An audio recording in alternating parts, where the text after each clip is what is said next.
জার্মানির একটি ছোট শহর উলমে এক সম্ভ্রান্ত ইহুদি পরিবারে আইনস্টাইনের জন্ম 1889 সালের 14 মার্চ। পিতা ছিলেন ইঞ্জিনিয়ার।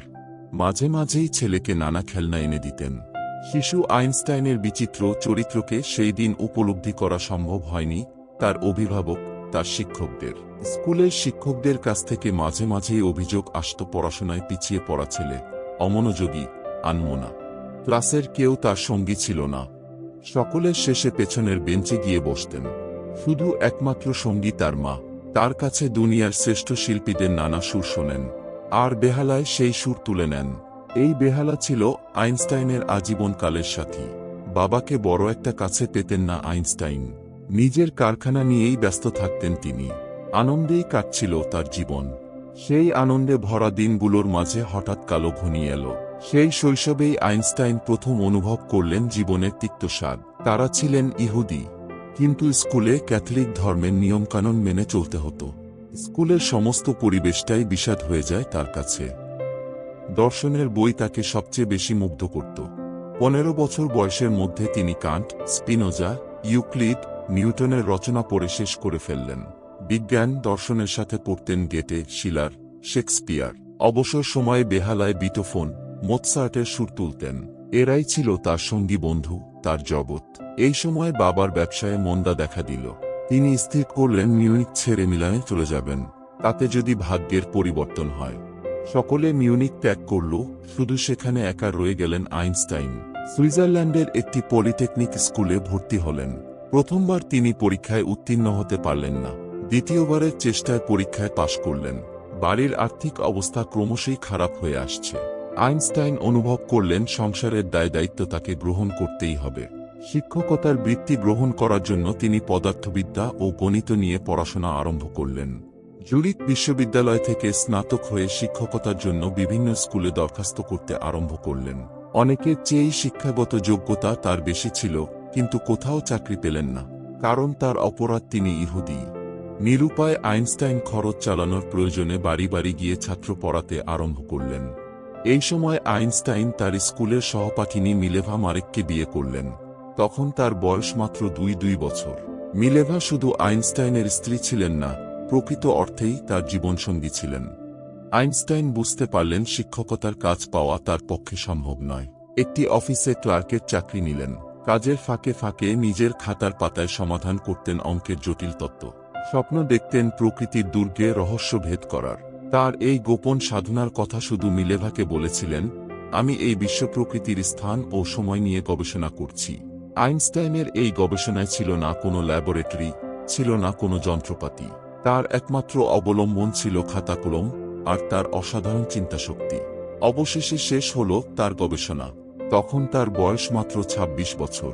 একদিন 30 পাতার একটি প্রবন্ধ নিয়ে হাজির হলেন বার্লিনের বিখ্যাত বৈজ্ঞানিক পত্রিকা অ্যানোয়ান্ডার ফাইসেকের অফিসে। এই পত্রিকায় 1901 থেকে 1907 সাল পর্যন্ত আইনস্টাইন 5টি রচনা প্রকাশ করলেন। এসব রচনায় প্রচলিত বিষয়কে নতুনভাবে ব্যাখ্যা করা হয়েছে। এতে আইনস্টাইনের নাম বিজ্ঞানী মহলে ছড়িয়ে পড়ল। কিন্তু আর্থিক সমস্যার কোনো সুরাহা হল না। নিতান্ত বাধ্য হয়ে বাড়িতে ছাত্র পড়ানোর কাজ নিলেন। একদিকে অফিসের কাজ, মিলেভার স্নেহভরা ভালোবাসা, অন্যদিকে বৈজ্ঞানিক গবেষণা। অবশেষে 1905 সালে প্রকাশিত হল তার 4টি রচনা। প্রথমটি আলোর গঠন ও শক্তি সম্পর্কে, দ্বিতীয়টি অ্যাটমের আকৃতি প্রকৃতি, তৃতীয়টি ব্রাউনিয়াম মুভমেন্টের ক্রমবিকাশের তত্ত্ব, চতুর্থটি তার বিখ্যাত আপেক্ষিকতার তত্ত্ব, যা বিজ্ঞানের জগতে এক নতুন দিগন্ত উদ্ভাসিত করল। এই আপেক্ষিকতা বলতে বোঝায় কোনো বস্তুর সঙ্গে সম্বন্ধ বা অন্য কিছুর তুলনা। আইনস্টাইন বললেন, আমরা যখন কোনো সময় বা স্থান পরিমাপ করি, তখন আমাদের অন্য কিছুর সঙ্গে তুলনা করতে হবে। তিনি বলেছেন, আলোক বিশ্বজগৎ, কাল এবং মাত্রা আপেক্ষিক। আমাদের মহাবিশ্বে একটি মাত্র গতি আছে যা আপেক্ষিক নয়। অন্য কোনো গতির সঙ্গেও এর তুলনা হয় না। এই গতি হচ্ছে আলোকের গতি। এই গতি কখনোই পরিবর্তন হয় না।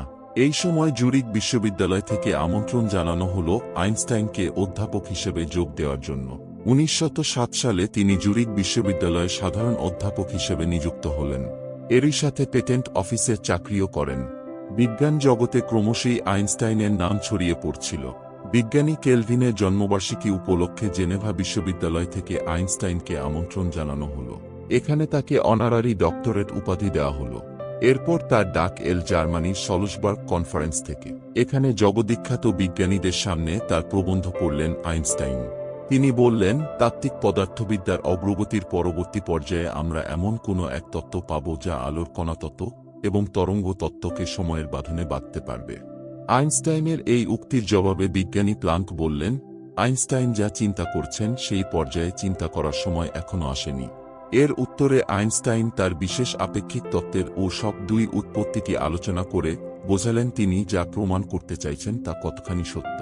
1908 সালে জুরিক বিশ্ববিদ্যালয়ে নতুন তাত্ত্বিক পদার্থবিদ্যার পদ সৃষ্টি করা হল।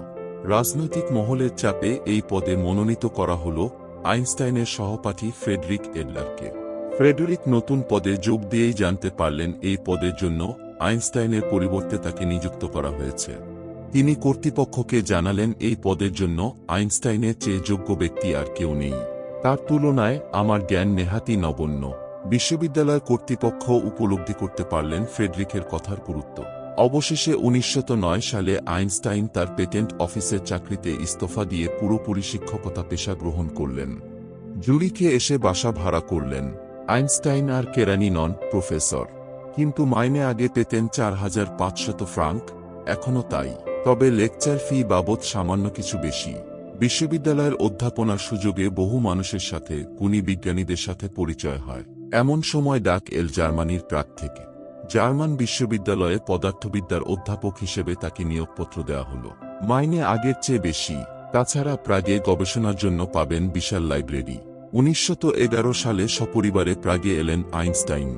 কয়েক মাস আগে তার দ্বিতীয় পুত্রের জন্ম হয়েছে। অবশেষে দীর্ঘ আকাঙ্ক্ষিত জুরিখের বিশ্ববিদ্যালয় থেকে ডাক এল আইনস্টাইনের। 1912 সালে প্রাগ ত্যাগ করে এলেন জুরিখে। এখানে তখন ছুটি কাটাতে এসেছিলেন মাদাম কুরি, সঙ্গে দুই কন্যা।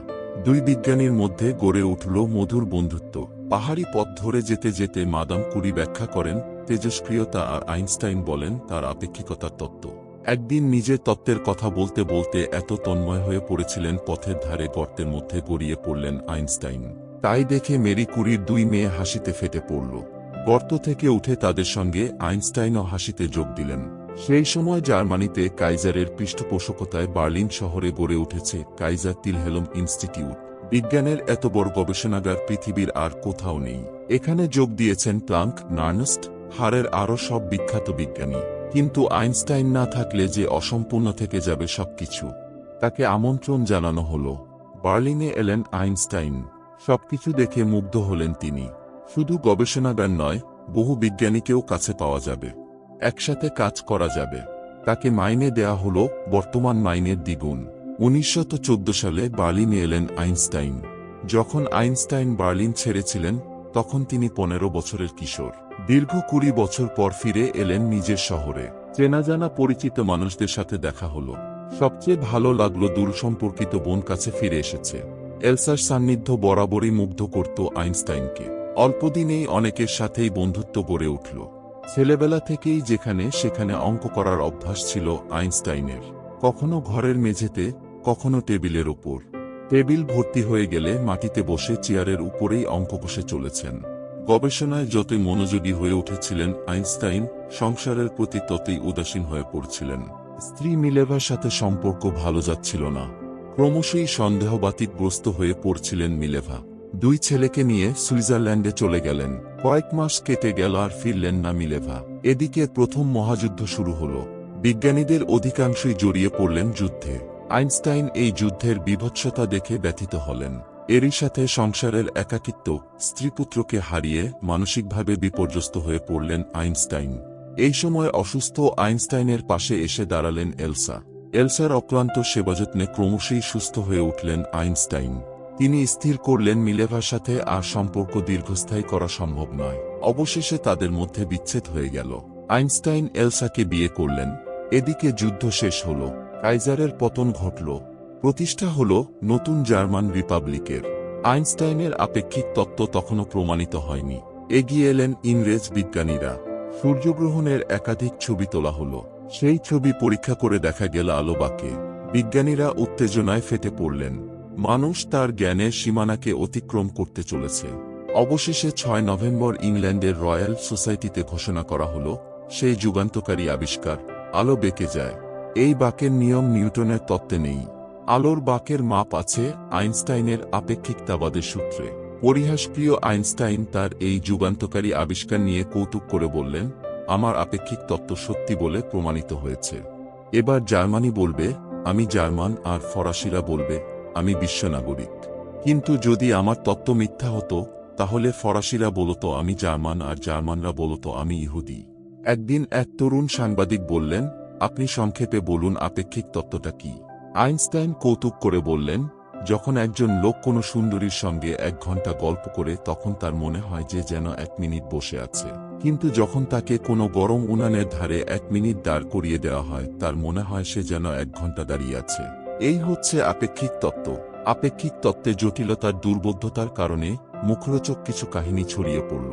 একদিন এক সুন্দরী তরুণী তার প্রেমিকের সাথে চার্চের ফাদারের পরিচয় করিয়ে দিল।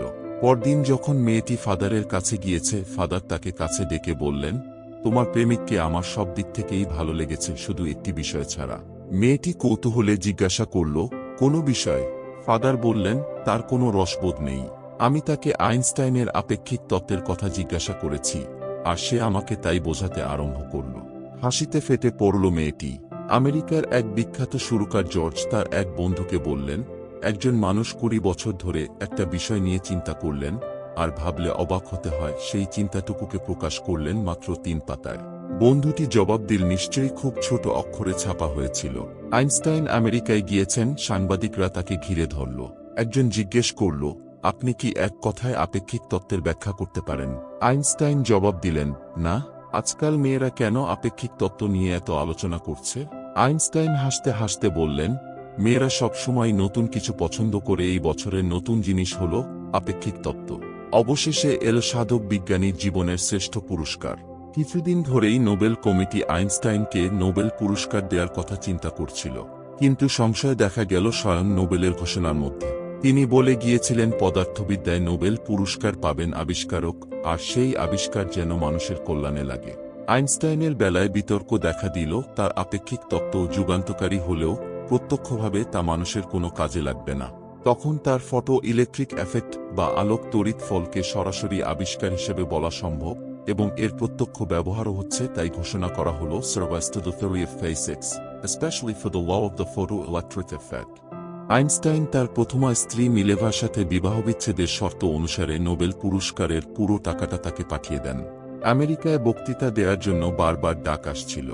অবশেষে 1930 সালের ডিসেম্বর মাসে তিনি যুক্তরাষ্ট্রে গেলেন, সেখানে অভূতপূর্ব সম্মান পেলেন।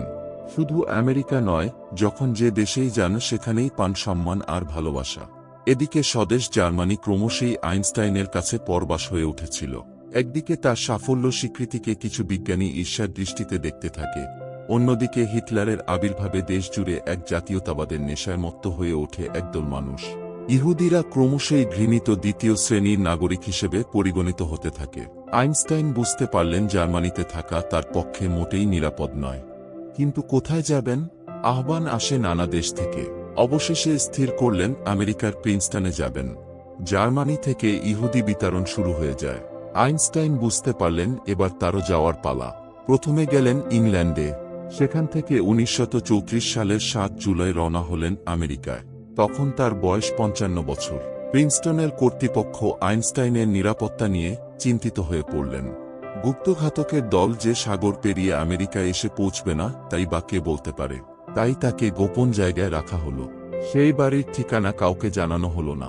এভাবে থাকতে তার আর ভালো লাগে না। মাঝে মাঝে ল্যাবরেটরি থেকে এসে ঘুরতে বেরিয়ে পড়েন। একদিন সন্ধ্যাবেলায় প্রিন্সটনের ডিরেক্টরের বাড়িতে ফোন এলো, দয়া করে যদি আইনস্টাইনের বাড়ির নম্বরটা জানান। আইনস্টাইনের বাড়ির নম্বর কাউকে জানানো হবে না বলে ফোনটা নামিয়ে রাখলেন ডিরেক্টর। খানিক পরে আবার ফোন বেজে উঠল। আমি আইনস্টাইন বলছি, বাড়ির নম্বর আর রাস্তা দুটোই ভুলে গিয়েছি, যদি দয়া করে বলে দেন। এ এক বিচিত্র ঘটনা যে মানুষটি নিজের ঘরের ঠিকানা মনে রাখতে পারেন না, তিনি বিশ্ব প্রকৃতির রহস্যের ঠিকানা খুঁজে বের করেন।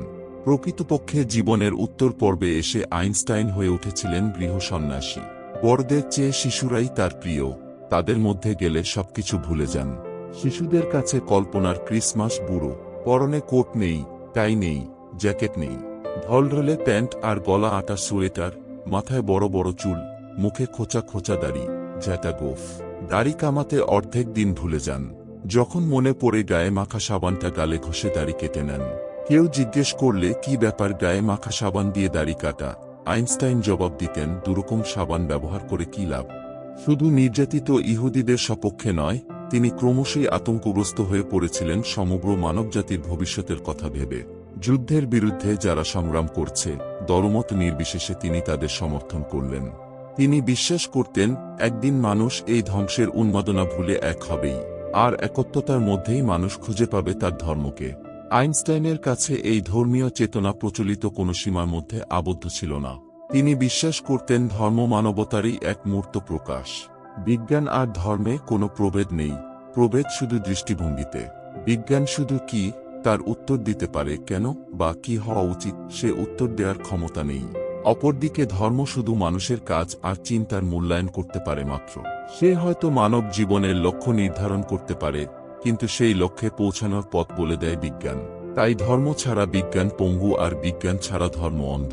মানবতাবাদী আইনস্টাইন একদিকে শান্তির জন্য সংগ্রাম করছিলেন, অন্যদিকে প্রকৃতির রহস্য উদ্ঘাটনে একের পর এক তত্ত্ব আবিষ্কার করছিলেন। এই সময় তিনি প্রধানত অভিকর্ষ ও বিদ্যুৎ চৌম্বক ক্ষেত্রের মিলন সাধনের প্রচেষ্টায় অতিবাহিত করেন। কোয়ান্টাম বলবিদ্যার বিকাশের পথে তার গুরুত্বপূর্ণ ভূমিকা ছিল, কিন্তু এই তত্ত্বের সম্ভাব্যতাভিত্তিক চরিত্রে তার সম্পূর্ণ আস্থা ছিল না। 1936 সালে হঠাৎ স্ত্রী এলসা অসুস্থ হয়ে পড়লেন। সুদীর্ঘ 16 বছর ধরে এলসা ছিলেন আইনস্টাইনের যোগ্য সহধর্মিণী, তার সুখ দুঃখের সঙ্গী। আইনস্টাইন সব বুঝতে পারেন, কিন্তু অসহায়ের মতো তিনি শুধু চেয়ে থাকেন। অবশেষে 1936 সালে চিরদিনের মতো প্রিয়তম আইনস্টাইনকে ছেড়ে চলে গেলেন এলসা। এই মানসিক আঘাতে সাময়িকভাবে ভেঙে পড়লেন আইনস্টাইন। এই সময় পারমাণবিক শক্তির সম্ভাবনা উজ্জ্বল হয়ে উঠেছিল। এই শক্তির ভয়াবহতা সকলেই উপলব্ধি করতে পারছিলেন। পরীক্ষায় জানা গেল পারমাণবিক শক্তি সৃষ্টির জন্য সবচেয়ে সুবিধাজনক ধাতু হল ইউরেনিয়াম। আর এই ইউরেনিয়াম তখন একমাত্র পাওয়া যায় কঙ্গো উপত্যকায়। কঙ্গো বেলজিয়ামের অধিকারভুক্ত। বিজ্ঞানী মহল আতঙ্কগ্রস্ত হয়ে পড়ল, যদি জার্মানদের হাতে এই ইউরেনিয়াম পড়ে, তাহলে তারা পরমাণু বোমা বানাতে মুহূর্ত মাত্র বিলম্ব করবে না।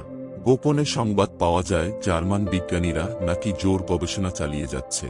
আইনস্টাইন উপলব্ধি করলেন তার সমীকরণ প্রমাণিত হতে চলছে।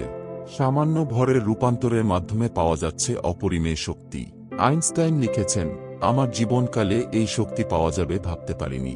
এদিকে জার্মান বাহিনী দুর্বার গতিতে এগিয়ে চলেছে। দ্বিতীয় বিশ্বযুদ্ধে মিত্রপক্ষের বিজ্ঞানীরা উপলব্ধি করলেন যুদ্ধ জয় করতে গেলে অ্যাটম বোমা তৈরি করা দরকার, এবং তা জার্মানির আগেই তৈরি করতে হবে। সকলে সম্মিলিতভাবে আমেরিকার প্রেসিডেন্ট রুজভেল্টকে আবেদন জানাল। যদিও এই আবেদনপত্রে সই করেছিলেন আইনস্টাইন, আমেরিকায় পরমাণু বোমা তৈরির ব্যাপারে প্রত্যক্ষ বা পরোক্ষ কোনোভাবেই তিনি জড়িত ছিলেন না। শেষ দিকে তিনি চেয়েছিলেন এই গবেষণা বন্ধ হোক। তিনি বিজ্ঞানী মার্কস বোর্নকে বলেন, পরমাণু বোমা তৈরির জন্য আবেদনপত্রে আমার সই করাটাই সবচেয়ে বড় ভুল। জাপানে অ্যাটম বোমা ফেলার পর তার বিধ্বংসী রূপ দেখে বিচলিত আইনস্টাইন লিখেছেন, পারমাণবিক শক্তি মানব জীবনে খুব তাড়াতাড়ি আশীর্বাদ হয়ে দেখা যাবে সে রকম মনে হয় না। এই শক্তি মানবজাতির প্রকৃতই ভয়ের কারণ, হয়তো পরোক্ষভাবে তা ভালোই করবে। ভয় পেয়ে মানবজাতি তাদের পারস্পরিক সম্বন্ধের ক্ষেত্রে সুনির্দিষ্ট নিয়ম শৃঙ্খলা চালু করবে। ভয় ছাড়া মানুষ বোধহয় কখনোই শান্তির পথে অগ্রসর হতে পারবে না। 1950 সালে প্রকাশিত হল তার নতুন তত্ত্ব জেনারেল থিওরি অফ গ্র্যাভিটেশন, মহাকর্ষের সর্বজনীন তত্ত্ব। এত জটিল সেই তত্ত্ব, খুব কম সংখ্যক মানুষই তা উপলব্ধি করতে পারলেন। যখন বিজ্ঞানীরা তাকে তার এই নতুন তত্ত্ব নিয়ে আলোচনা করতে বললেন, তিনি সকৌতুক বললেন, 20 বছর পর এর আলোচনা করা যাবে। দ্বিতীয় বিশ্বযুদ্ধের পর গড়ে উঠেছে নতুন ইহুদি রাষ্ট্র ইসরায়েল। আইনস্টাইনকে আমন্ত্রণ জানানো হল নতুন রাষ্ট্রের রাষ্ট্রপতি হওয়ার জন্য। আইনস্টাইন জানালেন, প্রকৃতির তত্ত্ব কিছু বুঝলেও মানুষ রাজনীতির কিছুই বোঝেন না। তাছাড়া রাষ্ট্রপতির পদ শুধু শোভাবর্ধনের জন্য। শোভা হলেও তার বিবেক যা মানতে পারবে না, তাকে তিনি কখনোই সমর্থন করতে পারবেন না। জীবন শেষ হয়ে আসছিল। এই সময়ে ইংরেজ মনীষী বার্ট্রান্ড রাসেলের অনুরোধে বিশ্ব শান্তির জন্য খসড়া লিখতে আরম্ভ করলেন, কিন্তু শেষ করতে পারলেন না। 1955 সালের 18 এপ্রিল তার জীবন শেষ হল। তার ইচ্ছা অনুসারে মৃতদেহটা পুড়িয়ে ছাই করে দেয়া হল। শোনা যায় পরীক্ষার জন্য তার ব্রেইন কোনো গবেষণাগারে নিয়ে যাওয়া হয়েছিল। সে সম্বন্ধে কেউই আর কোনো কথা প্রকাশ করেনি। এভাবেই শেষ হল ইতিহাসের সর্বকালের সেরা এক মহাবিজ্ঞানীর জীবন কাহিনী।